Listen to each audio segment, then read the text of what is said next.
Friends, इस video में हम तेनालीराम की कहानी कुत्ते को गाय में बदलने की तेनालीराम की इच्छा की कहानी शेयर कर रहे हैं।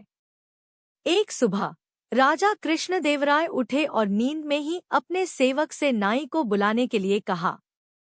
जब तक नाई आया, राजा अपनी कुर्सी पर सो रहे थे। नाई राजा को परेशान नहीं करना चाहता था, इसलिए उसने राजा को बिना जगाए चुपचाप और बड़ी कुशलता से उनके बाल और दाढ़ी काट दी। जब राजा उठे तो उन्हें नाई नहीं दिखाई दिया। वो बहुत क्रोधित हो गए और अपने सेवक से नाई को तुरंत बुलाने के लिए कहा।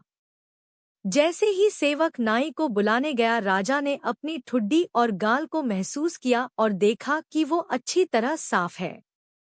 उन्होंने आईने में देखा तो उसे समझ आया कि नाई ने उन्हें जगाए बिना अपना काम अच्छी तरह किया है।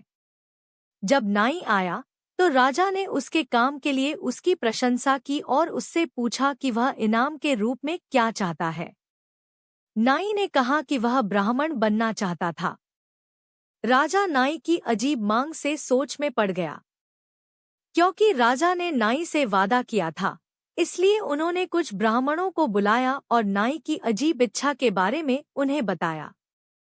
सभी ब्राह्मण सहमत हो गए, क्योंकि राजा ने उन्हें धन के साथ पुरस्कृत करने के लिए कहा था। विजयनगर के अन्य ब्राह्मणों द्वारा नाई की मांग का विरोध हुआ, लेकिन वे सजा के डर से ज्यादा विरोध नहीं कर सकते थे। इसलिए उन्होंने इस मुद्दे पर तेनालीराम से मदद मांगी।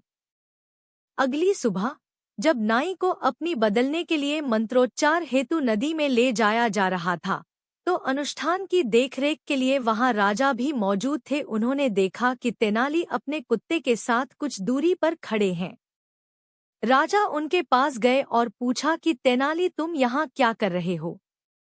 इस पर तेनाली ने जवाब दिया कि वह कुत्ते को गाय में बदलने की कोशिश कर रहे थे। यह सुनकर राजा हंसने लगे।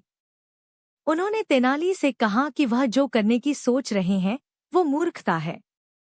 तेनाली ने राजा को उत्तर दिया कि यदि नाई ब्राह्मण बन सकता है तो कुत्ता गाय में क्यों नहीं बदल सकता। राजा समझ गए कि तेनाली का क्या मतलब है। उन्होंने नाई से कहा कि उसका ब्राह्मण में बदलना असंभव है, उसे इसके बदले कुछ और मांगना चाहिए। नैतिक शिक्षा। आप किसी व्यक्ति के बाहरी रूप को बदल सकते हैं, लेकिन उसके चरित्र को नहीं बदल सकते हैं। धन्यवाद।